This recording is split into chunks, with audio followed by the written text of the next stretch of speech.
Hello everyone, this is Steve Casano from Taizen Shakuhachi. Today I'm going to start a new video series called Notes from Japan.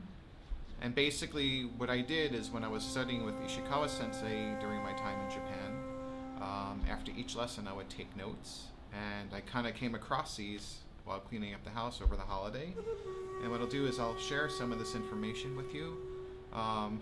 It's going to have two functions. One, to remind me of things I still need to work on in my own playing, and then hopefully some of these tips can help you in your own development as a shakuhachi player.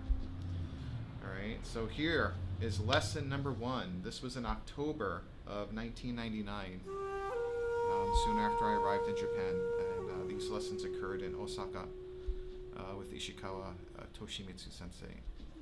So it looks like for the first lesson I played Honshirabe, and just at this point in my playing, my sound was still pretty inconsistent, and this is what I hear from my own students too, is when you're first starting this instrument, there are days where your sound's very good, days where the sound's just not coming at all. So this is just a natural part of the growth of playing the instrument. It can be quite frustrating, but you just have to be patient and be consistent and just keep working. So one of the first things he talks about is I took a note that I need a bigger sound, but my image of the piece was okay. So my overall idea of Honshirabe was actually okay, but my sound was too small and not open enough. And this is going to be a recurring theme as we go through these notes. And when we're talking about bigger sound, it's not necessarily blowing harder. It's blowing more open and actually more relaxed. So the more relaxed you can get at the instrument, the more your sound's going to open up.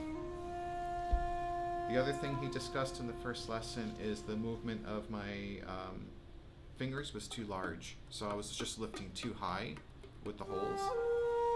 So he was recommending I use a smaller, more compact motion. And I still catch myself doing that to this day. I lift just a little bit too high. Which makes it a little more complicated when I'm trying to do faster passages and especially in the more modern pieces for shakuhachi. So that's something that I still would still need to work on. Okay, so these are going to be short videos. I'm just going to go one lesson at a time. So just to review for the 2 points for this lesson with Ishikawa sensei, to keep the finger motion a little bit smaller and closer to the keys. And the sound, the overall sound just needs to be more open and full and big.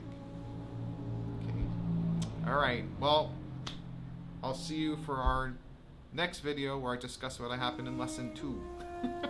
Alright, take care everyone. Happy practicing. Ciao.